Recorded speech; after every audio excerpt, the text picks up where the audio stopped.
ওং শ্রী গণেশায় নমঃ। শ্রীরামচরিতমানস ষষ্ঠ সোপান লঙ্কাকাণ্ড। নির্বিকার জ্ঞানগম্য দেবপতি যোগীন্দ্র সর্বগুণাধার কমললোচন নমনিরোধ অঙ্গ শ্যামসুন্দর পরব্রহ্ম পরমেশ্বর শ্রীরামচন্দ্রকে সবিনয় বন্দনা করি। তিনি অজেয় মায়াতীত ধরণপতি আর সতত কামারী ভগবান শ্রী শঙ্কর সেব্য। তিনি দ্বিজকুলরক্ষক ভবভয়হারী দুষ্ট দলমর্দন ও কালরূপ মদমত্তকারীর জন্য সিংহসম। শঙ্খ শশাঙ্ক সম শুভ্রকান্তি অনিন্দ্যসুন্দর ব্যাঘ্রাম্বরধারী ভয়ঙ্কর কালো সর্পভরণযুক্ত কিরীটে গঙ্গা ও চন্দ্রকে প্রীতিপূর্বক ধারণকারী কলিকল্মষহারী কল্যাণ কল্পতরু কন্দর্প ভস্মকারী গুণনিধি পার্বতীপতি ভগবান শ্রী শঙ্করকে আমি প্রণাম নিবেদন করি। যে কল্যাণ বিগ্রহ শিবশম্ভু সত্যনিষ্ঠ ব্যক্তিদের সুদুর্লভ কৈবল্যমূর্তি পর্যন্ত দিয়ে থাকেন আর দুষ্টদের শাসন করে থাকেন, তিনি যেন আমার মঙ্গল করেন। লব নিমেষ পরমাণু বর্ষ যুগ ও কল্প যার প্রচণ্ড বাণ, আর কাল যার ধনুক, ওরে মন সেই প্রভু শ্রীরামচন্দ্রের ভজনায় তুই নিত্যযুক্ত হয়ে যা। সমুদ্রের নিবেদন শ্রবণ করে প্রভু শ্রীরামচন্দ্র মন্ত্রীদের আহ্বান করে বললেন, আর বিলম্ব করা ঠিক হবে না। সেতু নির্মাণ করতে এখনই তৎপর হও, যাতে সৈন্যদল সাগর লঙ্ঘন করতে সক্ষম হয়। তখন জাম্ববান হাত জোর করে বললেন, হে সূর্যবংশ কীর্তিবর্ধন প্রভু শ্রীরামচন্দ্র, আমার কথাটা শুনুন। আপনার নামই তো সর্বশ্রেষ্ঠ সেতু, যা ভক্তকে ভবসাগর পার করাতে সক্ষম। তাহলে এই ক্ষুদ্রাকার সমুদ্র লঙ্ঘন করতে কত সময় লাগবে? এইরূপ কথা শ্রবণ করে তখন পবনপুত্র শ্রী হনুমান বললেন, শ্রীপ্রভুর প্রতাপ সমুদ্র গর্ভের পক্ষে আগ্নেয় গিরিসম, তা পূর্বেই সমুদ্রের জল বিশুষ্ক করে দিয়েছে। কিন্তু সমুদ্র এখন শ্রীপ্রভুর শত্রুদের ভার্যা সকলের অশ্রু জলে পরিপূর্ণ, তাই তার স্বাদ নোনতা। শ্রী হনুমানের এই অতিশয়োক্তি শ্রবণ করে বানরগণ শ্রী রঘুনাথের দিকে দৃষ্টিপাত করে হর্ষোৎফুল্ল হয়ে উঠল। জাম্ববান ভাতাযুগল নীল ও নলকে ডেকে সকল কথা অবগত করিয়ে বললেন, প্রভু শ্রী রামচন্দ্রের মহিমা স্মরণ করে এখনই সেতু নির্মাণে প্রবৃত্ত হও। তার কৃপায় তা অনায়াসে সুসম্পন্ন হয়ে যাবে। অতঃপর তিনি বানরগণকে আহ্বান করে বললেন, আমার একটি নিবেদন শুনুন। হে ঋক ও বানরগণ, প্রভু শ্রীরামচন্দ্রের শ্রী পাদপদ্ম অন্তরে ধারণ করে তার লীলা সম্পাদনে এগিয়ে আসা প্রয়োজন। বিরাট মর্কট সৈন্যবাহিনী ছুটে গিয়ে বৃক্ষ ও পর্বত সকল উৎপাদন করে নিয়ে আসুক। জাম্ববনের আদেশ পেয়ে বিকট শব্দ করে ঋক ও বানর সকল প্রভু শ্রীরামচন্দ্রের নামে জয়ধ্বনি দিতে দিতে ছুটে চলল। তারা বহু বিশালাকার প্রস্তর খণ্ড ও বৃক্ষ অনায়াসে উৎপাদন করে নিয়ে এসে নল ও নীলকে দিতে লাগল। ভাতাদ্বয় তাই দিয়ে সুদৃঢ় সেতু নির্মাণে প্রবৃত্ত হল। বানরগণ বিশালাকার প্রস্তর খণ্ড সকল এনে নল ও নীলের দিকে ছুড়ে দিতে লাগল, যা তারা কন্দুক সম লুফে নিতে থাকল। সেতুর অনুপম নির্মাণ দৃশ্য প্রত্যক্ষ করে কৃপাসিন্ধু শ্রীরামচন্দ্র হেসে বললেন, অতিশয় সুরম্য ও উত্তম এইখানকার ভূমি, যা বর্ণনাতীত মহিমা সম্পন্ন। আমি ঠিক করেছি যে এইখানে ভগবান শ্রী শঙ্করকে প্রতিষ্ঠা করে পূজা অর্চনা করব। প্রভু শ্রী রামচন্দ্রের সংকল্পের কথা শ্রবণ করে বানররাজ সুগ্রীব দ্বারা বহু দূত চতুর্দিকে প্রেরণ করা হলো। দূতগণ শ্রেষ্ঠ মুনি ঋষিদের সেইখানে নিয়ে এলো। সেইখানে শিবলিঙ্গ প্রতিষ্ঠা করে উত্তম রূপে পূজা অর্চনা করা হলো। অতঃপর শ্রী ভগবান বললেন, দেবাদিদেব মহাদেব সমপ্রিয় আমার জগতে আর কেউ নেই। আমি ভক্তি করেও যদি কেউ শিবদ্রোহ করে, আমাকে ভক্তি করেও কেউ যদি শিবদ্রোহ করে, তাহলে সে স্বপ্নেও আমাকে লাভ করতে পারে না। শ্রী শঙ্কর বিমুখ ব্যক্তি যদি আমার ভক্তিতে সচেষ্ট হয়, তাহলে সে নরকগামী হবে। সে অতিশয় মূর্খ ও অল্প বুদ্ধি। বানরগণ বিশাল আকার প্রস্তর খণ্ড সকল এনে নল ও নীলের দিকে ছুড়ে দিতে লাগলো, যা তারা কন্দুকসম নুফলেতে লাগলো। সেতুর অনুপম নির্মাণ দৃশ্য প্রত্যক্ষ করে কৃপাসিন্ধু শ্রীরামচন্দ্র হেসে বললেন, অতিশয় সুরম্য ও উত্তম এইখানকার ভূমি, যা বর্ণনাতীত মহিমা সম্পন্ন। আমি ঠিক করেছি যে এইখানে ভগবান শ্রী শঙ্করকে প্রতিষ্ঠা করে পূজা অর্চনা করব। প্রভু শ্রীরামচন্দ্রের সংকল্পের কথা শ্রবণ করে বানররাজ সুগ্রীব দ্বারা বহু দূত চতুর্দিকে প্রেরণ করা হলো। দূতগণ শ্রেষ্ঠ মুনিঋষিদের সেইখানে নিয়ে এলো। সেইখানে শিবলিঙ্গ প্রতিষ্ঠা করে উত্তমরূপে পূজা অর্চনা করা হলো। অতঃপর ভগবান বললেন, দেবাদিদেব মহাদেব সম প্রিয় আমার জগতে নেই। আমাকে ভক্তি করেও যদি কেউ শিবদ্রোহ করে, তাহলে সে স্বপ্নেও আমাকে লাভ করতে পারে না। শ্রী শঙ্কর বিমুখ ব্যক্তি যদি আমার ভক্তিতে সচেষ্ট হয়, তাহলে সে নরকগামী হবে। সে অতিশয় মূর্খ ও অল্পবুদ্ধি।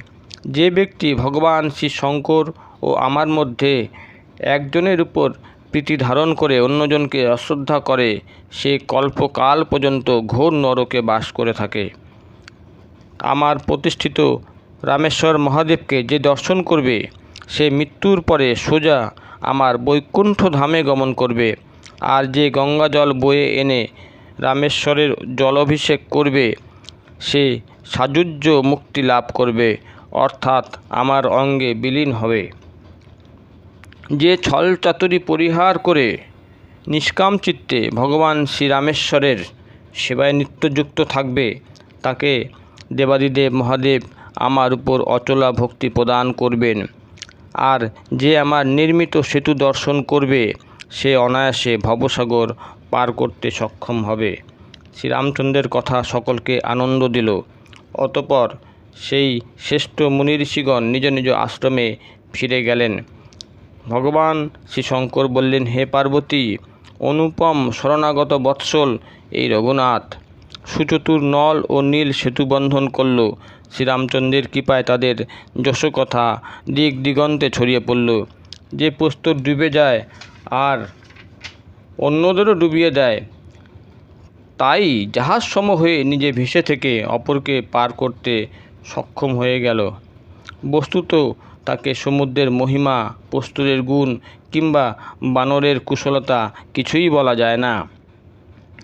প্রভু শ্রীরামচন্দ্রের নাম মাহাত্ম্যই প্রস্তরকে জলে ভাসমান করে তুলেছিল। এইরূপ মহিমাসম্পন্ন প্রভু শ্রীরামচন্দ্রকে পরিহার করে যে অন্য কোনো প্রভুর ভজনা করে, তাকে মন্দমতি বলাই শ্রেয়। নল ও নীল নির্মিত সেতুকে সুদৃঢ় করা হলো, তা দেখে কৃপানিধি প্রীত হলেন। তার উপর দিয়ে সৈন্যবাহিনী এগিয়ে চলল। তাদের শৌর্যবীর্য বলে বোঝানো যাবে না। গমনকালে মর্কট সৈন্যবাহিনী গর্জন করছিল। সেতুবন্ধ তটে দাঁড়িয়ে কৃপানিধি শ্রী রঘুনাথ বিশাল সমুদ্রের ব্যাপ্তি প্রত্যক্ষ করতে লাগলেন। এই সময়ে করুণাকর শ্রীপ্রভুকে দর্শন করবার জন্য জলচর প্রাণী সকল জলের উপর ভেসে উঠল। জলচর প্রাণীদের মধ্যে বিভিন্ন ধরনের মকর, নক্রু, মৎস্য, সর্প আদি ছিল। তারা আকারে শত শত যোজন বৃহদাকার ছিল। আবার এমন সব জন্তুও বর্তমান ছিল, যারা এই সকল জলচরদের বধ করতে সক্ষম। অবশ্যই তারা অন্য জন্তুদের ভয়েও ভীত ছিল।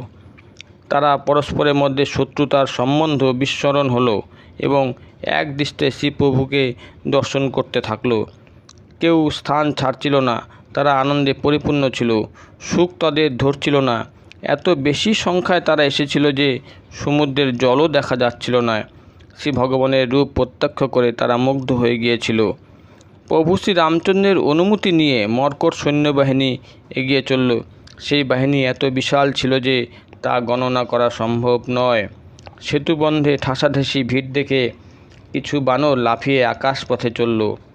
আবার বহু ভেসে ওঠা জলচর জীবদের পিঠের উপর দিয়ে ছুটে চলতে লাগলো।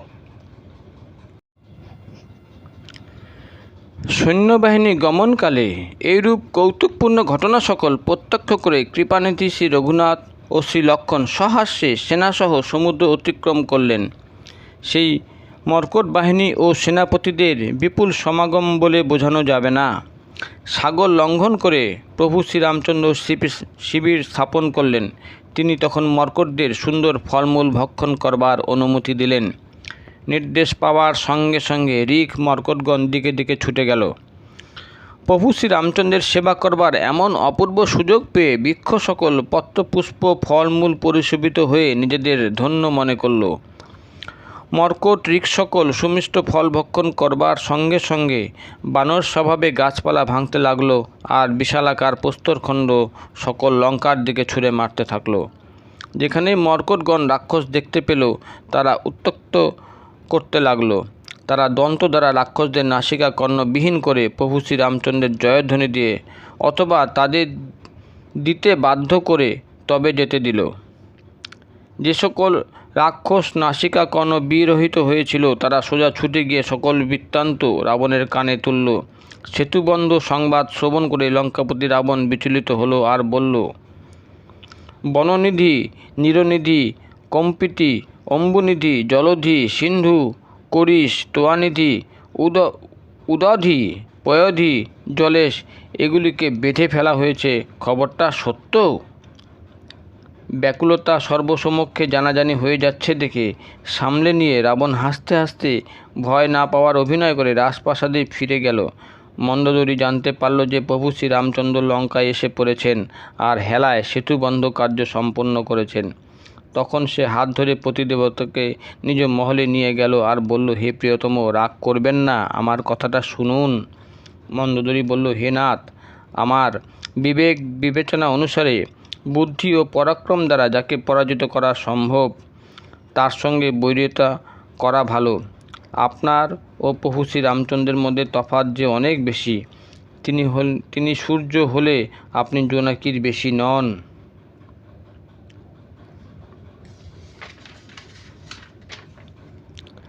যিনি বিষ্ণুরূপে অতিশয় বলবান মধু ও কৈটব দৈত্য বধ করেছেন আর শ্রী বরাহ ও নৃসিংহ রূপে মহা শৌর্য বীর্য সম্পন্ন দিতিপুত্রদের অর্থাৎ হিরণ্যাক্ষ ও হিরণ্যকশিপুকে সংহার করেছেন, যিনি বামন রূপে বলিকে বেঁধেছেন আর পরশুরাম রূপে সহস্রবাহুকে বধ করেছেন, তিনি ভগবান স্বয়ং ভূভার হরণ করবার জন্য শ্রীরাম রূপে আবির্ভূত হয়েছেন।